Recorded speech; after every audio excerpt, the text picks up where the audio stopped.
Kita bertemu lagi dalam ibadah kita doa dan pemulihan 22 September 2020. Apa kabar Bapak Ibu, saudara-saudara terkasih hari ini? Kami percaya kita tetap sehat, tetap semangat ya. Baiklah, sebelum kita menaikkan puji-pujian dan penyembahan kita kepada Tuhan, mari terlebih dahulu kita dengarkan tiupan sangkakala.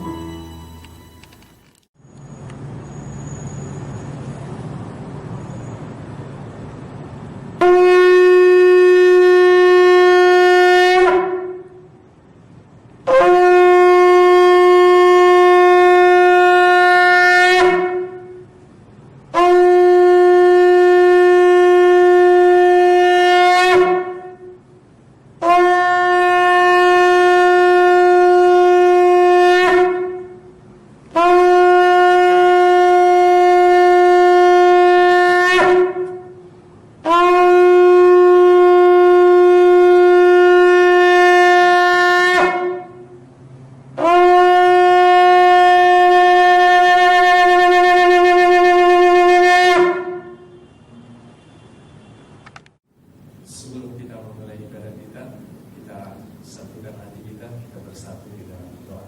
Kita berdoa. Bapa kami di dalam surga, Bapa yang kami sembah di dalam nama Tuhan Yesus. Terima kasih Tuhan untuk hari ini. Tuhan masih berkenan menyertai hidup kami, menuntun hidup kami. Bapa dalam surga, sebentar lagi Tuhan, kami mau mulai ibadah kami, ibadah doa dan pemulihan. Biarlah Roh Kudus Tuhan yang terus memimpin kami, menuntun kami, agar kami di dalam mengikuti ibadah ini, kami tetap ada dalam lindungan Tuhan, dan kami bisa mengikutinya dengan sukacita. Bapa dalam surga, sebelumnya Tuhan, itu bungkus kami dengan kuasa darah Yesus, agar kami aman dalam lindungan Tuhan. Yayasan Surat Kasih, Taman Doa Pondok Indah, Ibu Ketua, Penasehat, pengurus berdoa pengajian, semuanya Tuhan tutup bungkus dengan kuasa darah Yesus. Terima kasih Bapa di surga. Ibadah ini mulai dari awal, pertengahan hingga akhirnya, semuanya kami serahkan hanya di dalam nama Tuhan Yesus yang menjadi juru selamat kami yang hidup. Haleluya. Amin. Mari kita naikkan puji-pujian kita kepada Tuhan. Kita mau menyatakan kita punya sahabat yang begitu baik, yang setia, yang tidak pernah meninggalkan kita seperti orang-orang yang ada di dunia ini, yaitu Yesus, sahabat kita yang sejati, yang sangat setia kepada kita. Ada satu sobatku, ada satu sobatku yang setia, tak pernah dia tinggalkan diriku. Waktu aku susah, waktu ku sendirian, dia selalu menemani diriku. Namanya Yesus, namanya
sentuhan kasih-Mu pada saat ini Bapa.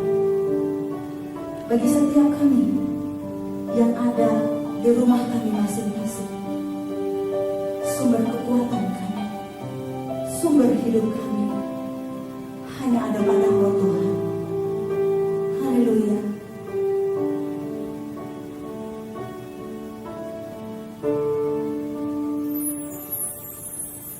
Kuasa-Mu nyata di dalam kelemahanku, kekuatan-Mu menopang seluruh hidupku.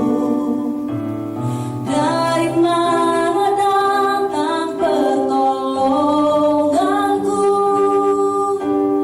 Hanya Yesus pertolonganku.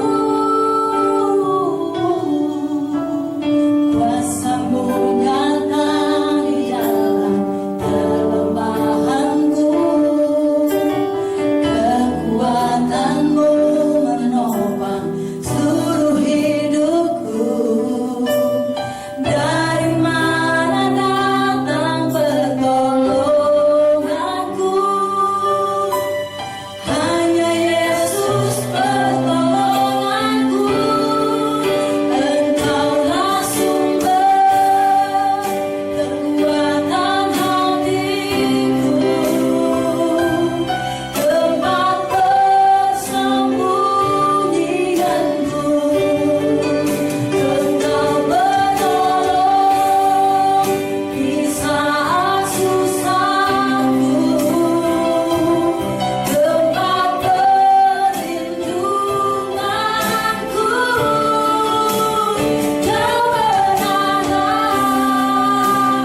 Kau terus menyertai kami, memasuki musim demi musim hidup kami, Tuhan.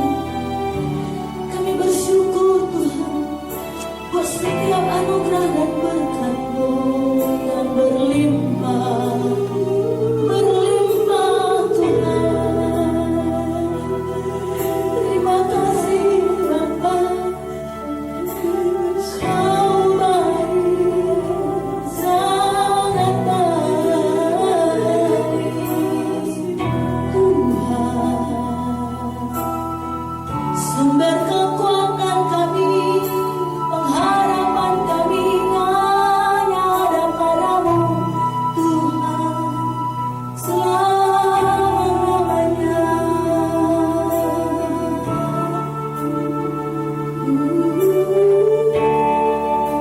Engkaulah sumber kekuatan hatiku, tempat persembunyianku. Engkau beroleh di saat susahku, tempat perlindunganku.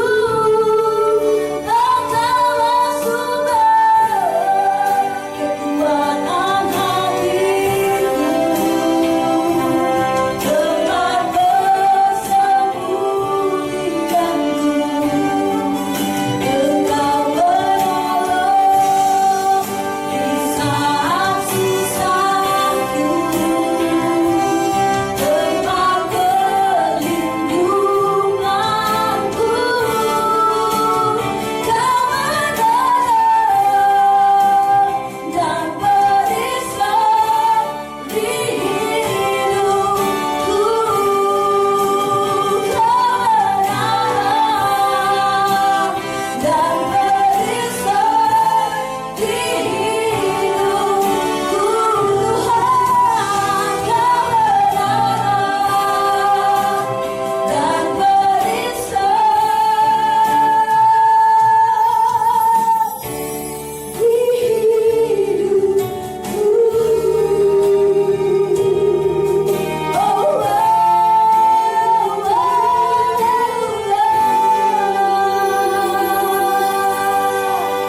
terpujilah namamu, Tuhan, dulu sekarang sampai selama-lamanya. Kami yang berada di sini, maupun saudara-saudara kami yang berada di rumah masing-masing, atau dimanapun kami berada, di ladang, di kantor, dimanapun Tuhan, kami senantiasa bersyukur mengingat setiap perbuatan Tuhan yang ajaib bagi kami. Terima kasih Bapa buat suka duka, air mata dan tawa yang silih berganti datang dalam hidup kami. Semuanya itu mendatangkan kebaikan bagi kami. Dan kami akan selalu mengatakan dari mulut lidah bibir kami, God is good all the time. Thank you Jesus, thank you. Kami begitu bersyukur Bapa. Inilah bagian pujian dan penyembahan kami. Terimalah Bapa menjadi duka yang harum di hadapan Tuhan. Mari saudaraku, bersama-sama kita katakan amin.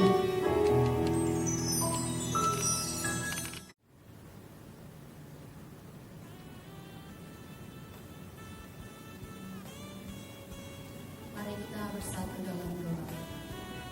Bapa kami yang bertahta dalam kerajaan surga, Bapa yang kami sembah, kami puji dan kami agungkan Engkau dalam nama yang Tuhan Yesus Juru kami yang hidup. Kami mengucap syukur Bapa atas penyertaan, atas kasih karunia, atas kebaikan yang menyertai hidup kami hingga saat ini. Kami berikan adalah semua hanya karena Tuhan kami. Bapa, saat ini kami hendak menaikkan doa-doa setiap kami. Suci kuduskan hati kami Bapa, agar kami layak menaikkan doa-doa kami ke hadapan. Bapa, kami berdoa untuk bangsa dan negara kami. Kami berdoa untuk pemimpin-pemimpin kami. Terlebih lagi Bapa di masa-masa pandemi ini Bapa, krisis ekonomi yang melanda banyak negara Bapa. Kami bermohon belas kasihan-Mu, dengan kiranya Engkau berikan hikmat kepintaran kepada pemimpin kami, supaya sehingga setiap kebijakan, keputusan yang mereka ambil Bapa, boleh yang terbaik untuk semua rakyat Indonesia. Dan kami juga bermohon Bapa, jangan kiranya setiap anak-anak-Mu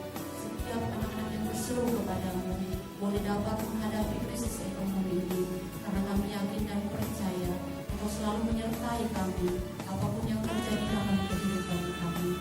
Bapak, kami juga berdoa untuk semua tim medis yang saat ini berjuang Bapak di rumah sakit. Tolong mereka, berikan mereka kekuatan, berikan mereka kesehatan, kemampuan, supaya mereka mampu melaksanakan semua kewajiban mereka dalam merawat setiap pasien-pasien yang ada di rumah sakit. Biarlah kiranya tangan penyertaan-Mu Bapak yang selalu menyertai mereka. Bapak, kami sudah berdoa Bapak untuk kejahatan-kejahatan yang ada di sekitar kami. Kami bermohon dalam Engkau yang mencurahkan Roh Kudus-Mu, sehingga terjadi pertobatan bagi mereka, sehingga mereka akan berbalik Bapak dari jalan-jalan mereka yang jahat, sehingga boleh mereka datang sungguh-sungguh kepada-Mu dan meninggalkan segala kejahatan-kejahatan yang mereka lakukan dalam kehidupan mereka. Bapak, kami juga berdoa untuk saat ini, di mana pemerintah pusat Bapak boleh mengucurkan dana sosial untuk setiap warga negara. Kami juga bermohon Engkau memberkati setiap tangan-tangan yang mengerjakan semua ini. Berikan mereka roh hikmat dan takut Bapak, sehingga setiap dana yang boleh mereka salurkan betul-betul sampai kepada tangan yang layak untuk mendapatkannya. Dan apapun yang mereka pemerintah programkan Bapak, biarlah itu semua yang terbaik bagi masyarakat Indonesia. Bapak yang baik, inilah doa-doa syafaat kami yang kami naikkan kepada-Mu.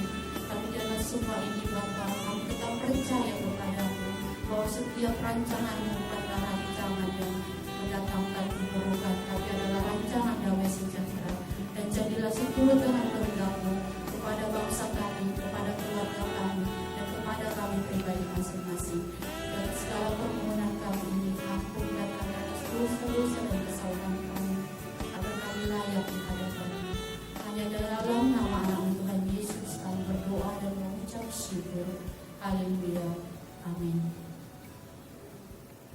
Bapak Ibu yang terkasih di dalam nama Tuhan Yesus Kristus, dimanapun kita berada saat ini, bagaimanapun keadaan kita bersyukur kepada Tuhan, dan ini saatnya kita mau mendengar firman Tuhan. Sebelum kita mendengar firman Tuhan, kita berdoa terlebih dahulu. Mari kita bersatu di dalam doa. Hadirat-Mu Tuhan kami rasakan saat ini. Kekudusan-Mu Bapa penuhi kami. Kami bersyukur dan berterima kasih kami dapat pada saat ini mengadakan ibadah melalui online. Terima kasih Tuhan untuk semua yang sudah Tuhan berikan kepada kami. Terima kasih untuk peniup sangkakala. Engkau sudah mengurapi semuanya yang bertugas pada hari ini Tuhan. Engkau sudah mengurapi juga song leader, singer, pemain musik. Begitu juga yang mendoakan syafaat Tuhan. Dan juga yang bermain laptop dan yang lain sebagainya. Engkau semuanya sudah mengurapi mereka. Terima kasih Tuhan, teruslah urapan demi urapan Engkau berikan kepada mereka. Begitu juga yang mengaturkan acara ini semuanya. Terpuji Engkau, termulialah Engkau Tuhan. Kami mau mendengar firman-Mu.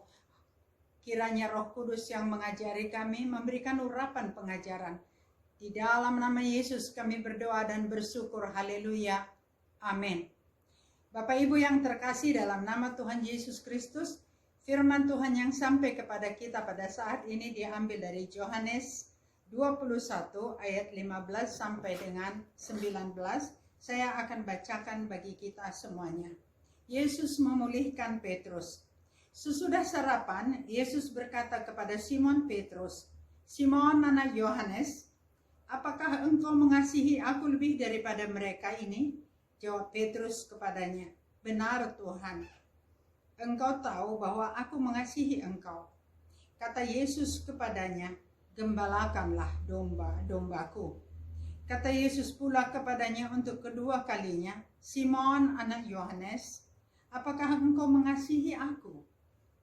Jawab Petrus kepadanya, "Benar Tuhan, Engkau tahu bahwa aku mengasihi engkau." Kata Yesus kepadanya, "Gembalakanlah domba-dombaku." Kata Yesus kepadanya untuk ketiga kalinya, "Simon anak Yohanes, apakah engkau mengasihi aku?" Maka sedih hati Petrus karena Yesus berkata untuk ketiga kalinya, "Apakah engkau mengasihi aku?" Dan ia berkata kepadanya, "Tuhan, Engkau tahu segala sesuatu. Engkau tahu bahwa aku mengasihi engkau." Kata Yesus kepadanya, gembalakanlah domba-dombaku. Aku berkata kepadamu, sesungguhnya ketika engkau masih muda, engkau mengikat pinggangmu sendiri dan engkau berjalan kemana saja kau kehendaki. Tetapi jikalau engkau sudah tua, engkau akan mengulurkan tanganmu dan orang lain akan mengikat engkau dan membawa engkau ke tempat yang tidak kau kehendaki. Dan hal ini dikatakannya untuk menyatakan bagaimana Petrus akan mati dan memuliakan Allah. Sesudah mengatakan demikian, ia berkata kepada Petrus, ikutlah aku. Demikianlah firman Tuhan. Berbahagialah kita yang mendengar firman Tuhan, terutama yang melakukannya dalam kehidupannya sehari-hari. Tema kita hari ini adalah Yesus memulihkan Petrus. Yesus memulihkan luka batin Petrus. Bapak Ibu yang terkasih di dalam nama Tuhan Yesus Kristus, sesudah Tuhan Yesus mati dan dia bangkit, kemudian Petrus mau pergi menangkap ikan. Dan teman-temannya yang lain, yaitu murid-murid Yesus, mengatakan, kami ikut dengan engkau. Dan mereka pergi menangkap ikan, karena mereka juga tidak tahu apa yang harus mereka lakukan pada saat itu. Mereka juga membutuhkan biaya. Dengan menangkap ikan, itu bisa untuk membiayai keluarga mereka. Dan mereka pergi berlayar sepanjang malam. Dan sepanjang malam mereka berkeliling di Danau Galilea. Tidak ada seekor ikan pun yang mereka dapatkan. Pada pagi-pagi harinya, mereka melihat ada seseorang berdiri di tepi danau. Dan bertanya kepada mereka, anak-anak, adakah engkau mempunyai laut? Kemudian mereka berkata, tidak, kami tidak mempunyai. Bahkan satu ekor ikan pun kami tidak ada temukan satu malam ini. Kami sudah berlayar di Danau Galilea ini. Kemudian Yesus berkata, tebarkanlah jalamu ke sebelah kanan daripada perahumu. Ini adalah bimbingan dari Yesus. Bapak Ibu yang terkasih, kita sangat perlu untuk meminta bimbingan dari Yesus. Bagaimana dia membimbing murid-muridnya untuk menangkap ikan, menebarkan jala ke sebelah kanan. Dan itu mereka lakukan. Mereka mematuhi apa yang dikatakan oleh Yesus. Kita juga demikian. Bapak Ibu yang terkasih, di dalam masa pandemi ini, kita sudah berulang-ulang bertanya kepada Tuhan. Tuhan, apa yang harus kami lakukan? Apa yang kami lakukan Tuhan supaya pandemi COVID-19 ini bisa berlalu dari negeri kami, bisa berlalu dari bangsa kami, bahkan dari bangsa di seluruh dunia ini. Kita diperintahkan Tuhan untuk mengadakan kontak doa. Kita berdoa supaya kiranya Tuhan berbelas kasihan, memberikan kebijaksanaan kepada presiden dan pemerintah kita, supaya bisa diatasi permasalahan-permasalahan yang sedang dihadapi. Kita juga diajari supaya seluruh rakyat Indonesia yang berjumlah 267 juta jiwa ini mematuhi ketentuan yang sudah dibuat oleh pemerintah, yaitu memakai masker, mencuci tangan, dan menjaga jarak. Kemudian kita juga meminta supaya negeri kita ini aman di bawah pimpinan TNI dan Polri. Juga kita meminta supaya tim medis diberikan kekuatan urapan, dan mereka diberikan vitamin surga. Kita juga diminta untuk berdoa terus dengan penuh belas kasihan.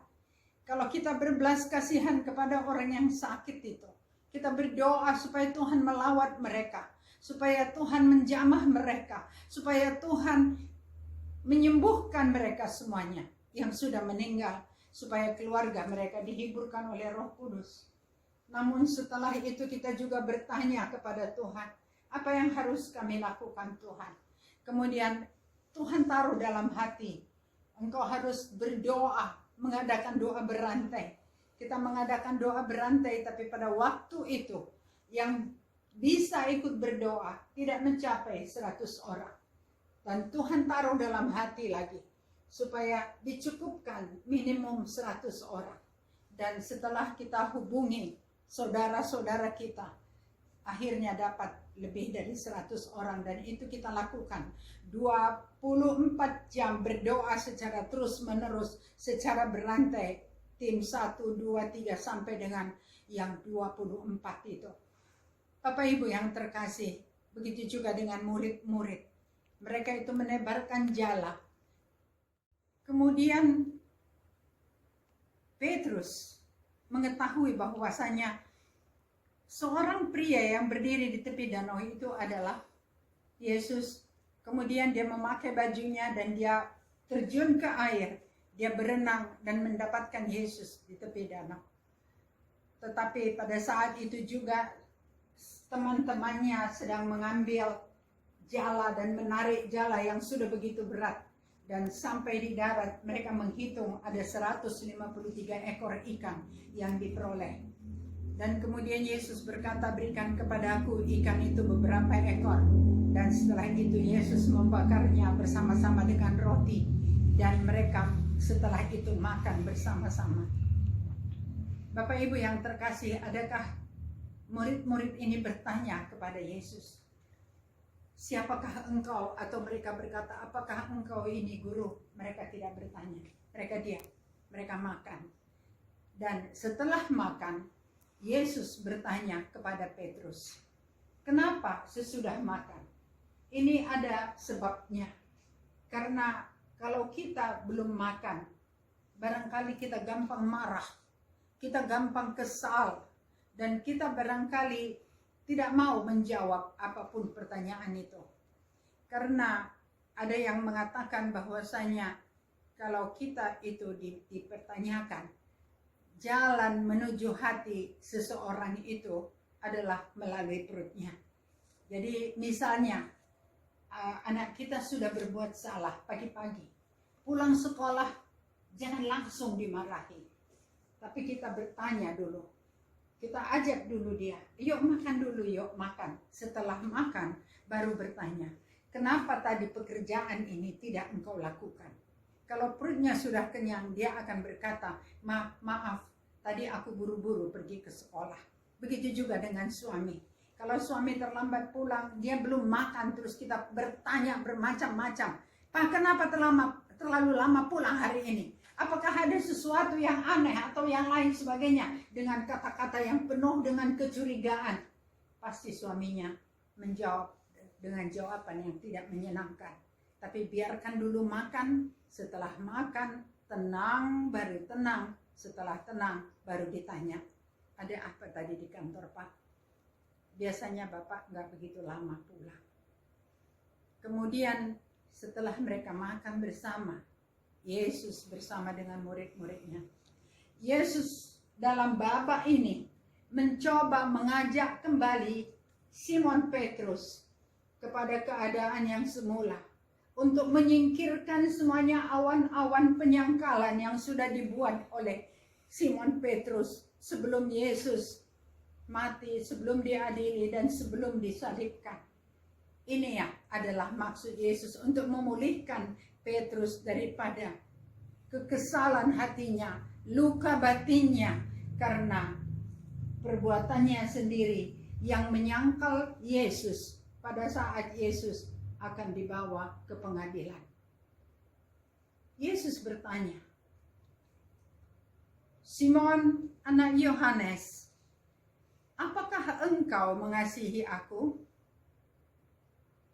Jawab Petrus, benar guru, aku sangat mengasihi engkau melebihi dari mereka semuanya.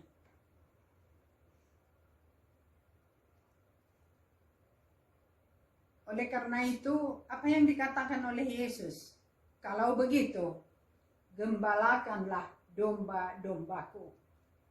Bapak Ibu yang terkasih, tadi saya melihat di YouTube seorang ahli psikolog namanya Dedi Sutanto, PD, yang mengatakan bahwasanya kalau ada orang itu yang sedang dalam keadaan lapar dan dia dimarahi, apalagi terutama di waktu pagi-pagi katanya, ada saraf di otak kita itu ada 100 miliar. Jadi kalau dimarahi akan gugur sebagian. Dan katanya kalau ini sering terjadi, orang itu akan lama-kelamaan sarafnya itu akan berkurang dan berkurang. Kalau nanti dia sudah berumur, sudah lansia, 70 atau 65 tahun, itu gampang pikun. Oleh karena itu dia mengatakan supaya setiap orang itu jangan selalu dimarahi. Atau kalau kita ada merasakan unek-unek di dalam hati, misalkanlah seperti Simon Petrus tadi, dia merasa luka batin yang sangat dalam. Kenapa? Karena perbuatannya sendiri dia sudah menyangkal Yesus sampai 3 kali. Kenapa aku menyangkal Yesus? Aku bukan murid yang baik. Aku murid yang jahat. Aku mengkhianati dia. Itu perasaan menyesal dalam hatinya. Menurut Dedi Sutanto, kalau ada hal yang seperti ini, kalau tidak ada orang yang bisa kita percaya untuk menceritakan keluhan kita, curhat kita, tulis di kertas, di buku, berulang-ulang, apa saja yang mau kita katakan. Setelah itu kita bakar. Bapak Ibu yang terkasih, itu sudah kita lakukan di Sola Grazia. Pada saat kita melayani orang yang mengalami luka batin, kita siapkan bantal. Kalau perlu bantal itu ditinju, dipukul, sampai dia merasakan kelegaan kembali. Yesus juga tempat kita belajar. Yesus adalah guru yang agung, ya, tempat kita belajar melakukan hal ini kepada Petrus. Kenapa dia bertanya Petrus? Bukan, dia bertanya Simon. Kenapa kira-kira dia berkata Simon? Kenapa dia tidak berkata Simon Petrus? Karena Simon itu adalah nama sebelum dia menjadi murid Yesus. Karena sesudah dia menjadi murid Yesus, Yesus berkata, sejak sekarang engkau menjadi Petrus, yaitu batu karang yang teguh. Dan dia bertanya sampai 3 kali. Kenapa? Karena Simon Petrus menyangkal Yesus sebanyak 3 kali. Dan kali kedua dia berkata, Simon anak Yohanes, apakah engkau mengasihi aku melebihi mereka semuanya? Jawab Petrus kembali, engkau tahu guru bahwa aku sangat mengasihimu. Mengasihi engkau melebihi daripada mereka semuanya. Kalau begitu, gembalakanlah domba-dombaku. Itu adalah perintah dari Yesus. Yesus masih fokus kepada Simon dan dia bertanya untuk ketiga kalinya. Simon anak Yohanes, apakah engkau mengasihi aku melebihi daripada mereka semuanya? Sampai 3 kali Yesus bertanya kepadanya. Kenapakah Yesus bertanya sampai 3 kali? Dia merasa sangat sedih sekali. Tapi dia menjawab, iya guru, aku sangat mengasihimu. Apakah yang dimaksud dengan kasih? Mengasihi. Kita selalu bernyanyi, aku mengasihi engkau Yesus dengan segenap hatiku. Kita boleh bernyanyi, aku mengasihimu Yesus, aku mengasihimu Tuhan dengan segenap hatiku. Tapi dalam hal ini kita diuji, apakah kita benar-benar mau melayani Yesus? Apakah kita benar-benar mau mengikuti semua perintah-perintahnya? Kita taat dengan apa yang Tuhan suruh. Itulah yang dikatakan oleh Yesus kepada Simon Petrus pada waktu itu. Dan dia berkata, kalau begitu, gembalakanlah domba-dombaku. Kenapa mesti digembalakan domba-domba ini? Kenapa Yesus menyuruh Petrus itu untuk menggembalakan domba-domba? Karena domba-domba itu pada umumnya gampang sekali tersesat. Kalau kita lihat, kita bandingkan domba dengan kambing.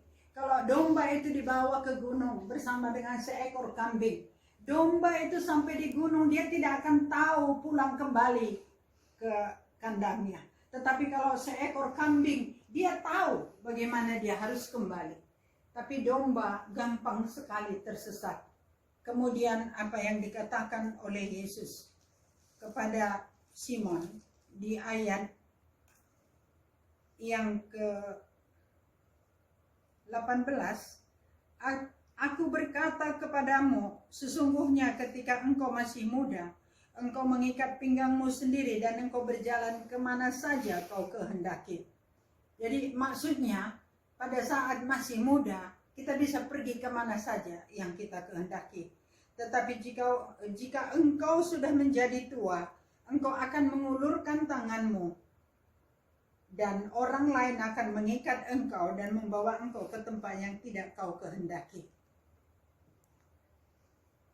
Maksudnya mungkin ya di sini dikatakan orang akan mengikat engkau dan engkau akan dibawa ke tempat yang tidak engkau kehendaki. Apa yang dimaksudkan oleh Yesus adalah semasih kita bisa, semasih kita kuat, kita harus melayani Tuhan. Bagaimanapun caranya, dimanapun kita berada, bagaimanapun keadaan kita. Selama masa pandemi ini juga kita harus melayani orang melalui live streaming atau melalui video call atau barangkali melalui Zoom meeting. Semuanya akan kita lakukan. Atau barangkali kita mengadakan konseling melalui telepon. Ini dikatakan, apakah yang dimaksud dengan kasih? Kasih agape yang dikatakan oleh Yesus kepada Petrus itu adalah kasih yang penuh dengan pengorbanan dan tidak memikirkan keuntungan, tapi penuh dengan pengorbanan yang sungguh-sungguh.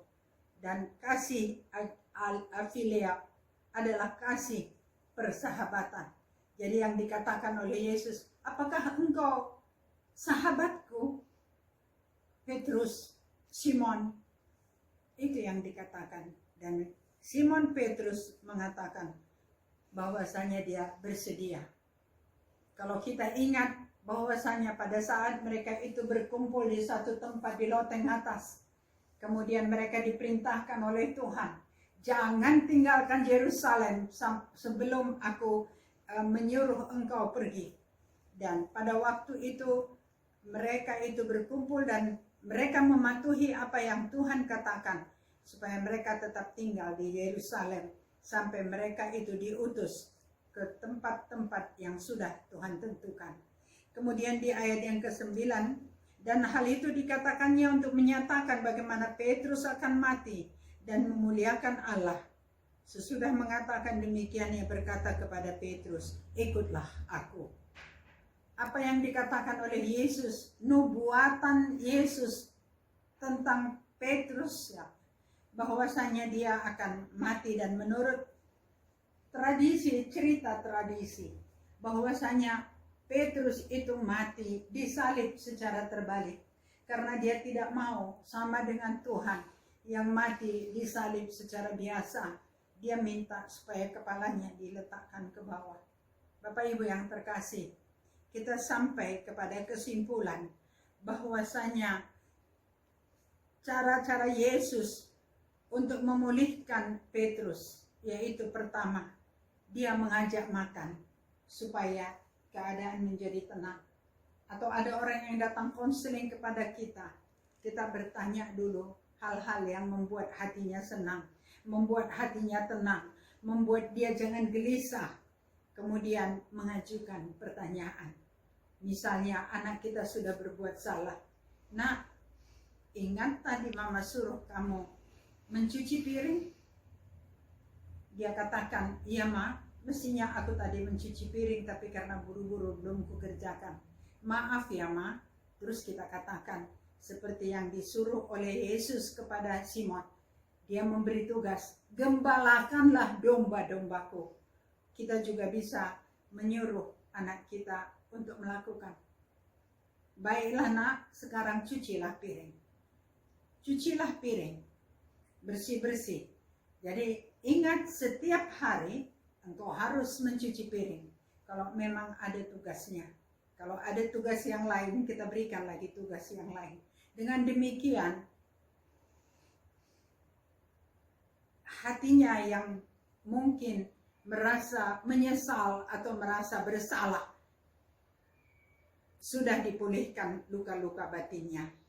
Bapak Ibu yang terkasih di dalam nama Tuhan Yesus Kristus, kita juga sudah melakukan hal-hal yang sama di Yayasan Sola Gracia, di mana banyak sekali orang yang mengalami luka batin.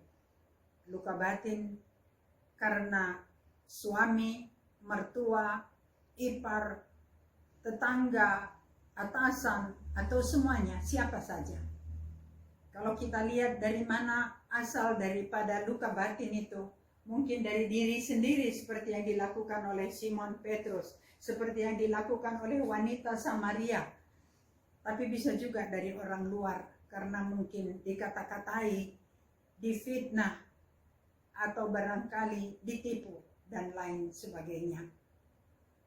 Oleh karena itu, hari ini kita diingatkan untuk meneladani Yesus, di mana Yesus memberi perintah. Kita berdoa bersama-sama, meminta kepada Tuhan, supaya Tuhan memberi petunjuk kepada kita, di dalam kita menghadapi hari-hari kita, terutama di dalam kita menghadapi pergumulan yang begitu berat seperti saat sekarang ini. Kita tidak pernah berhenti meminta petunjuk dari Tuhan. Apa yang harus kami perbuat, Tuhan? Tuhan yang akan memberikan kepada kita kemampuan. Tuhan yang akan memberikan kepada kita petunjuk-petunjuk sehingga kita dapat melakukannya. Shalom. Kita berdoa. Terima kasih Tuhan untuk pelajaran kami pada hari ini. Kami belajar bagaimana Tuhan sudah memulihkan luka batin Petrus. Bagaimana Yesus sudah bertanya, apakah engkau mengasihi aku? Berikan kepada kami Tuhan supaya kami juga mengasihi engkau. Kami juga mengasihi sesama kami manusia. Dan kami juga Tuhan tidak akan menyimpan unek-unek kami. Karena dengan menyimpan unek-unek kami Tuhan, saraf-saraf yang ada di otak kami akan berguguran. Oleh karena itu, Roh Kuduslah yang akan memampukan kami untuk melepaskan kami dari segala hal-hal yang membuat kami gelisah. Terima kasih Tuhan untuk pertolongan. Terima kasih Tuhan, Engkau sudah mengirimkan Roh Kudus untuk menolong kami, untuk menghibur kami. Biarlah Roh Kudus terus yang berkuasa di dalam diri kami. Roh Kudus yang terus berkarya di dalam diri kami. Terpujilah Engkau Tuhan, termulialah Engkau. Dan sekali lagi kami bermohon kepadamu, kalau kehendak-Mu jadi Tuhan, biarlah COVID-19 berlalu dari keluarga kami, dan berlalu dari Indonesia, dan dari seluruh muka bumi ini. Terima kasih ya Bapa, terpuji Engkau, termulialah Engkau. Di dalam nama anak-Mu Yesus kami berdoa dan bersyukur. Haleluya. Amin.